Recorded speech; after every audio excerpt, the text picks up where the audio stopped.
Hey everybody, welcome to a very special video here on the Blue Abroad YouTube channel. Now, this video and this week really, it's Pride Week, it's Pride Round in the AFLW. We know that our beloved Blues are going to be playing against the Western Bulldogs in the traditional Pride game, and I thought it would be a good opportunity to have a bit of a discussion about Pride Week and the Pride movement and something that's been a part of the AFL and the AFLW for quite some time now. And I'm just not educated on this topic. So I thought I'd bring someone in who is. I've got Rebecca Hurft with me. Beck, hello. Hi, Terry. How are you? I'm well. I'm excited. I'm excited to learn some things today and to put some pieces together as to what's going on in a landscape that's evolving as society evolves. So before we do get started, why don't you let us know a little bit about you and who you are and your role and where you come into this puzzle piece. Awesome. Thank you. For starters, hi, everyone. So my name is Beck. I go by the pronouns she, her. My background, I work at AFL Victoria in the participation space, but I have been working alongside the AFL Vic and the national team now for about 6 months, trying to do more in the LGBTQI plus space and really trying to make our sport accessible to all. So I'm very, very passionate about this place. It's something that I've really wanted to grow from the ground up, looking at everything from the community level all the way up to the elite competition. So really excited to be here today to help educate more people on this space.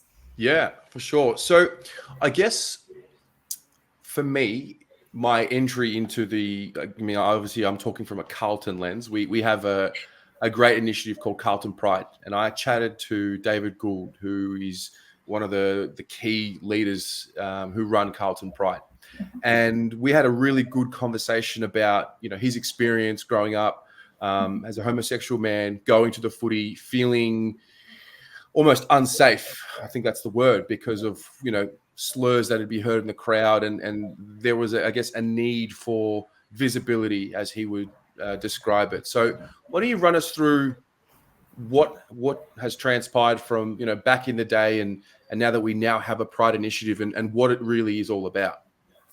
I think there's a lot that can kind of go into that question, but Pride Cup was started between 9 to 10 years ago, and it all started with a round that happened in the at Yarra Valley. So it was down in the Yarra Ranges, and that's where this started. So in the community football lens, there was a player that was at Yarra Glen who came out as gay to his team, and that's when they ran the first Pride Cup or Pride round. And initially back then it was just starting with, let's draw a rainbow around the goal line. Like, let's really just, highlight it somewhere. And the whole community came a part of it. And it was this incredible initiative. And back then, honestly, I didn't know too much about it and I wasn't aware because it wasn't this big thing, 10 years ago, 10 years ago. But now it's turned into this amazing thing where Jason has now created what's now called Pride Cup. And that's where the Pride round actually comes from. And it's incredible. Like, the fact that it started with just a rainbow around a goal line and a community in Country Vic, mind you, which is obviously a big thing in itself, to be involved in this incredible event. And now for AFLW, we've gone from just a Pride game for the first 3 seasons of it, now into a Pride round, into the second year now. So I just think it shows already that it's progressed from a community lens all the way through to the elite competition. That's incredible. Yeah. I think my observation of what's happened is, and I guess sport for many people can be seen to be a bit of an escape from the realities of world and the pressures and the struggles and all of that. And obviously there's a lot of, I guess, when you have any form of change or any form of evolution, especially here in Australia, there's generally met with a bit of a pushback. And what I want to do is I want to try and understand why we do this and why it's important to have this notion of inclusivity. I think it goes without saying everyone should be welcome to participate in sports and life and have that equal opportunity. But I guess for where we are now as a world, I mean, it's changing. Sport is sporting teams, sporting clubs. I guess anyone with any platform or any organization, I should say, with any platform, now carries a responsibility to ensure that there is such concepts like inclusivity. So can you touch a little bit on why we do what we do here? Like, I guess from the sense of why we need this and why we have to do this. Yeah. Because I think at the end of the day, you're looking at these people and they're human, right? And they're humans that they might not understand in themselves that this is not something that they necessarily like. This isn't that they chose to do. They didn't wake up one day and go, I'm going to be known as a lesbian today. I'm going to be known as gay today. Like, they just, like, it's not something they decided. It's something that is, and something that they might have known from such a young age going through life. And I think now workplaces and sporting places need to be aware that there are people out there that are a part of this community that deserve to be recognised and deserve to have the same opportunities as a cisgender person versus someone that might be non-binary or a trans man or someone that might be gay. Like, I think everyone deserves that opportunity. And if we start to cut those people out and if we exclude them, we're excluding a very large amount of people. Like right now, I think within Victoria or Australia, the statistics are something on the lines of only 5% of people are actually playing sport from the LGBTQI plus community. So you think of that, 5% that's not much at all. So already that's where we start to see what can AFL do and how can we make that better. And I think that's where the AFLW comes in, and clubs like Carlton and the Bulldogs obviously started that. And that's where the evolution starts, and that's where people start to feel more accepted, because it's people that we see as our idols that are making that difference. Yeah, I've got to say, I've been to two of the Pride games between the Blues and the Doggies, and it's such a, like, it's obviously very colourful, and it just has a different energy to it than the other games. There's just it's almost like a carnival. I mean, obviously the footy's great and we watch that, but the pre-game entertainment and just the vibe around the ground is very different to another game, and I really enjoy it. I've actually been to a Pride festival up in Israel. They have it. I mean, they shut the whole place down, and I mean, I don't know if this is relevant to the footy, but in my experience with, pride and colourful and expression and, individuality, I think there's something to be said for that, for someone to be so brave to I mean, because we're in a time where we're in the early stages of its inception. Right now, the people who represent this community are quite brave to go against the grain, so to speak. And I remember just it being a great festival of human, as opposed to a festival of homosexuality or trans, whatever the case may be. It's more, my interpretation is, it's just more about, we have so many individuals and individuals who have different interests and whatever the case may be. In this case, we're talking about sexuality, but there's so many different realms of it that make up an individual. So is that what this is more tailored to? And the reason why I ask that is because I feel like as we've gone on, there's more layers that become uncovered. Yeah, I like to think that the Pride round obviously it brings people together, but the reason it really feels like you belong when you get there, because it's a sense of comfort. You feel safe. And that's the biggest thing. You feel like you walk in those gates and you go to that game, you automatically feel like you belong. You're not as afraid of homophobic or transphobic, interphobic, biphobic comments. You're not as afraid of discrimination. You feel like you've been invited to this place just to be you. And I think that's what it is. People are attending these events and playing the game, being their true self around a crowd that understands. And I think that's the biggest thing. Like, every single person, the LGBT plus community, has so many different stories. Like, my story would be different to somebody else's, and that's okay. But once you are in this place together, whether it is the carnival that you went to in Israel, which would have been incredible, by the way, whether it's that, I mean, I want to go to Mardi Gras and I want to go to the one in New Orleans so bad, but that's a whole other discussion. But I just think that it's really important for people to understand that it's individuals that are here and they feel safe and they feel like they have been invited here to be a part of something so much bigger than the game itself. And changing the game and changing the atmosphere and giving people like Darcy and Tori, who've just come out as non-binary, that opportunity to go, these are my people. I feel comfortable right now. Yeah. Well, it's a good segue into the non-binary discussion, which for me, when we spoke last week, it was a totally new realm for me, something I had not really been exposed to. I mean, I've read about it very briefly online and haven't really got the full picture. And I guess, and we spoke about it on the show on Monday night. My initial reaction to Darcy's announcement was I was a little confused and frustrated. And the reason why I was confused and frustrated was because I wasn't sure how to, I guess I was a little fearful of behaviors needing to change and obviously creating content and, you know, commenting on the club and whatnot and making a mistake. And then I guess, you know, I'm 30 years old, so I've got 30 years of behavior that's been ingrained in me. And there was a real awareness that I would need to alter a few things. And I guess the fear of being cancelled almost, like if I incorrectly referred to Darcy as she instead of they and things like that, which looking back now, I guess I was just being fearful for, you know, it wasn't too serious of a fear. But what do these announcements, in your opinion, how do they change or how do they add to this initiative?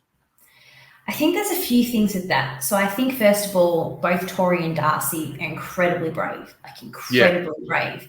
And both of them mentioned the word daunting when they both came out as non-binary. So already we might be fearful of misgendering them, right? And that's something that we can definitely have to go, crap, like I really got to make sure that I get this right, because like you said, it's been ingrained for however long, or we've known Darcy for how many years now. So it's obviously correcting ourselves too. But I think everything that we feel fearful for, there was a lot of F's in the same sentence there, we've got to remember how it feels for them, like for them to actually openly come out and say, I'm non-binary. For some people, it might be easy, but for them, they both use the word daunting. And that's something to be aware of, because at the end of the day, some people might be like, oh, it's too hard to say they, them. But imagine how hard it was for these two to step outside of their comfort zone and announce to the world, because they are announcing to a lot of people. It's not just their family or their friends. It's an entire community of people that I think still don't understand what non-binary actually means, or understand why a pronoun is important for people that aren't necessarily part of the LGBT community. So I think that's something to sort of note there as well, that's just as important. Yeah.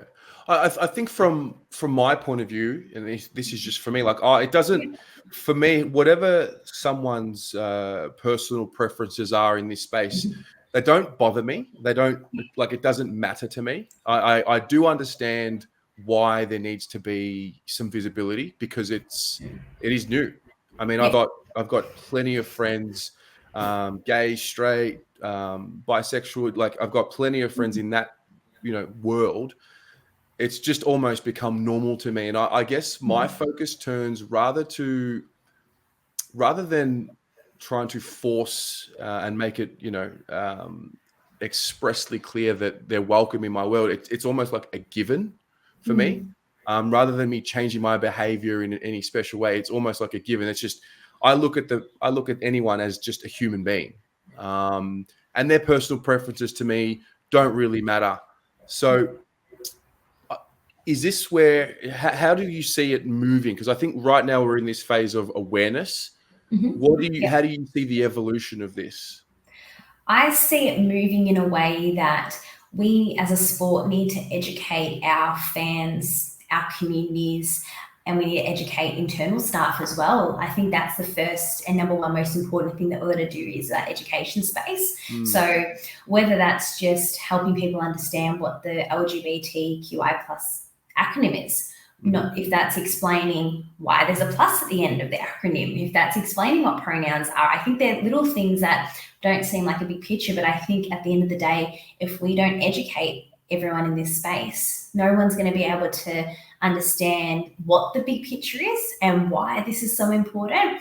And I think that's how we can help other people feel comfortable in coming out as well. And when you go back all the way to community clubs and the community leagues, and including the men's competition, like maybe one day through this education and by being more inclusive from that lens of actually helping people understand what's going on so they don't feel like they might misgender and they understand what inclusive language is, maybe the first gay male AFL player might come out. And this is where all of this comes in. Like, it's just happened in the A-League. It happened in the NFL last year as well. So now it's becoming like something that, yeah, it's still this big story. And it's part of me actually sometimes wishes it wasn't such a big thing in the sense of, why can't this just be okay? Like, if someone just said, hi, I'm cisgender, it's not like this, oh my gosh, someone's cisgender, let's put it on the news, you know what I mean? So I think I would love to get to a world one day where this is okay. And I think from a lens as well, if you think about pronouns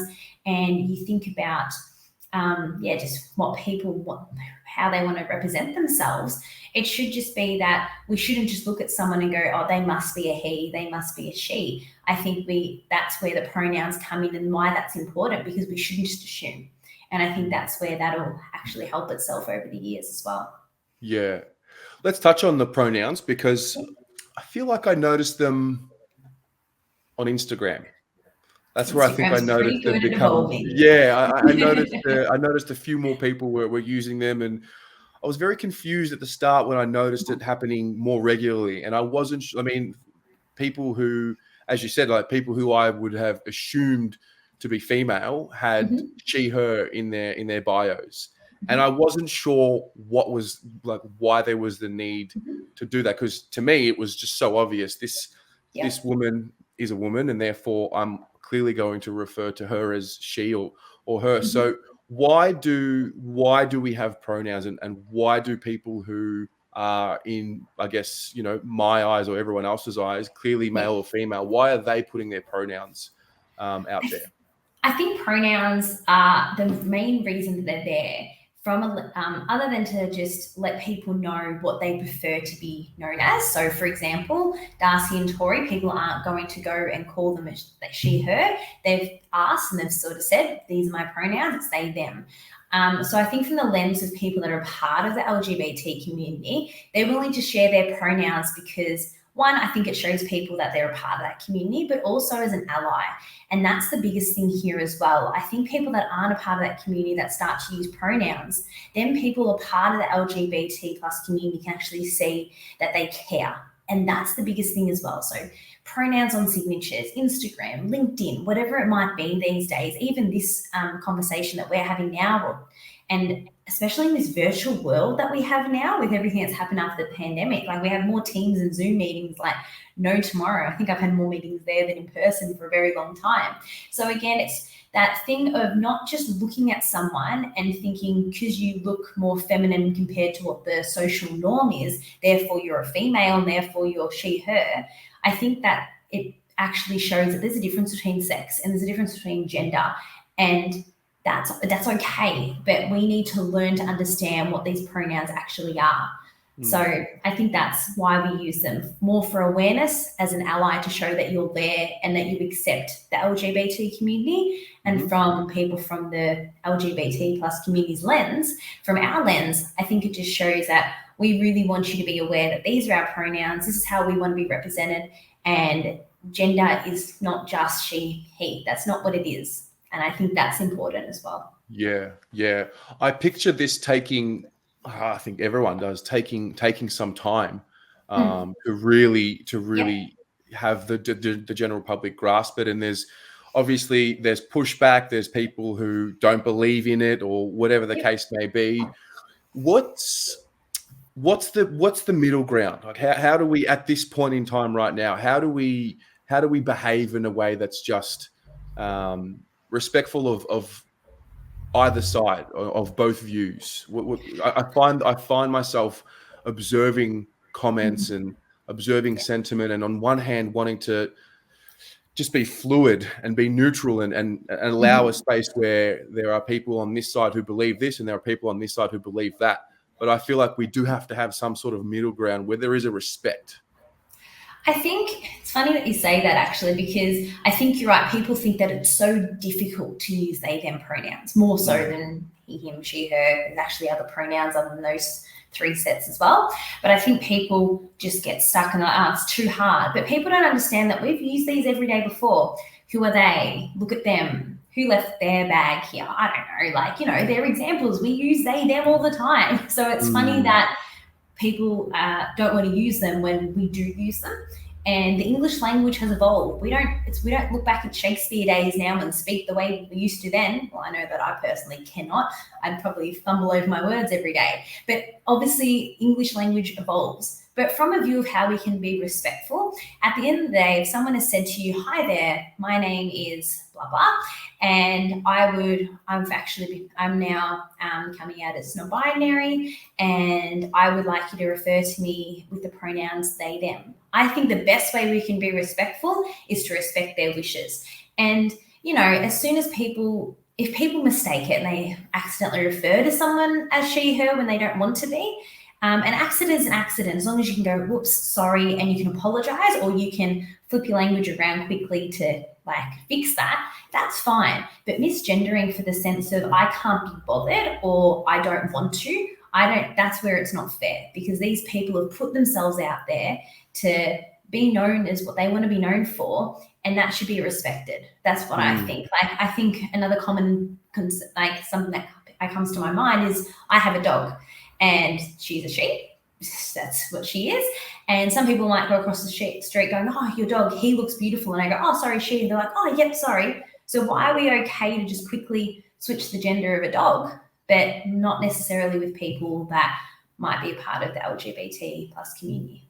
Yeah, it's so interesting where we're taking as humans, we're taking more ownership, I feel, and more control of who we are and what we feel on the inside. I feel like that's what's happening on a high level. I don't know if that's a very vague statement to make, but I feel like we're becoming a little bit more in tune with what we feel on the inside, as opposed to what's been told to us from birth or from centuries ago. Yeah, it's interesting that you say that. Like, there's a few people that I have as friends now that have had kids, and they've automatically said, "Okay, my kids, they're biologically born as a female, but we're going to keep them as they, them pronouns. So if you want to refer to them as she, her, that's okay, because biologically that's where they were born. But as parents, we're going to refer to them as they, them." So there are people that are starting to do that now with the next generation that will be coming through as well. So from a lens of how everything's evolving, that's, I guess, something to note as well. And that doesn't mean that people have to do it. That's fine. But again, I think it just shows that everything's evolving, everything is changing. Sport is adapting with this space as well, and it has to adapt, because if sport doesn't adapt, the LGBTQI plus community will go play sport somewhere else, or they'll go do an art, or they'll go elsewhere. And I think we've got to step up and make that decision to respect people for what their wishes are, and that's okay, because we respect people for other things in life, and that's something we've also got to remember. Like, why is it okay to make sure that we, like the disability community, for example, like if we know that someone's autistic, we obviously respect them and their views and their wishes and whatever things that they might need to help make them feel better from a sensory level potentially. So why wouldn't we do the same thing from a pronoun point of view? Yeah. Okay. It's I feel like this isn't just an exercise in respecting the individual. That's kind of what I've now come to learn over the last few months or years, I should say. I think every year the Pride round, as it comes around, is really where it magnifies for me, because I'm not really researching this topic in any other week generally for the year. So that's why I think the round is important, because it does that. It gives that layer of information, and next year I'll learn something else, and the year after I'll learn something else. So it's funny that you say that. Sorry, I was just going to say, that's a great thing from the Pride round lens, because you see it as an education platform, which is great. I see it as a place where individuality gets a chance to come out and people can be their true selves. Everyone sees Pride round a different way, and I think that's my favorite part about the round, because it educates people in so many layers, and you just get to be who you want to be. Yeah. And I mean, listen, at the end of the day, a footy club, the concept of the sport is inclusivity. That's really Yeah. what it's all about. It's about having all your mates around, and Yeah. I mean, there's 20 or 22 that play every week, depending on which league, and then Yeah. there's even more of a list. There's 30, 40 on the list, and the idea is you have so many individuals, Yeah. but the sport is what actually brings everybody together. So Yeah. I think this is an extension of that. And I think there is now a need to have an awareness of the fact that the world is changing. Humans are changing. The species, we're evolving. And I think this is a great opportunity to, for anyone in the audience who's just as confused as what I am and maybe what I was, I think this is just hopefully, the purpose of this is to add a layer of understanding, to be a bit more curious, ask more questions. And I guess that's my final thought for you. What can we continue to do? I mean, for me, I'm a straight male, but I'm committed to, furthering my education. And I'm always looking for ways that I can unpack layers to the world and have a better understanding. So what can we, or what can the audience do in the future? Like, how can we ask the right questions? Yeah, I think from resources point of view, that's where it's huge. From outside of what you can do personally, there's websites and pages that you can look at, such as Pride in Sport, Proud to Play, Pride Cup. From a sporting lens and Pride, they're three of your best bets. From a behaviour point of view, I think the most important thing as an ally is there's offer, learn, and affirm. So offering your support, so through language such as, I'm here for you if you'd like to chat, let me know what support I can give you, if there is any I can give you. That gives that person that knowledge to know, oh, they've given me that support. That makes me feel good. And learn, I think a big thing for what you can do for learning, not just doing your own research, but actually asking your friend or family member, whoever they may be, hey, how would you like me to research this space? What can I do to actually magnify my learning better? And how can I be a better ally in this space? And affirming just with, I really appreciate you telling me and being able to be open with me. Because you've got to remember, that's the biggest thing. For someone to be able to say that to you is a huge thing. Like, my best friend was the first person that I was open to about being bisexual. And that was a scary thought, but I knew I could trust her, and her affirming language after is what changed everything. So I think that's a big thing for everyone to be aware of as well. Okay, great. Hey, listen, Beck, thank you very much for your time today. I really do appreciate it. I've wanted to have a conversation like this for the channel for a while, and from my end, there's just a little bit of trepidation and to find someone to have the chat with. So I really do appreciate you taking the time with me and helping to just add another layer of education for me on a selfish note. But I'm sure that there'll be a few people watching as well that'll take something from this conversation, and it might unlock something for them. So wish you all the best. I know you're not a Carlton supporter, but I'm hoping that you'll be cheering for the Blues this weekend, and we'll speak to you soon. Thank you very much, Terry. Thanks for having me, and thank you to the fans as well. Take care.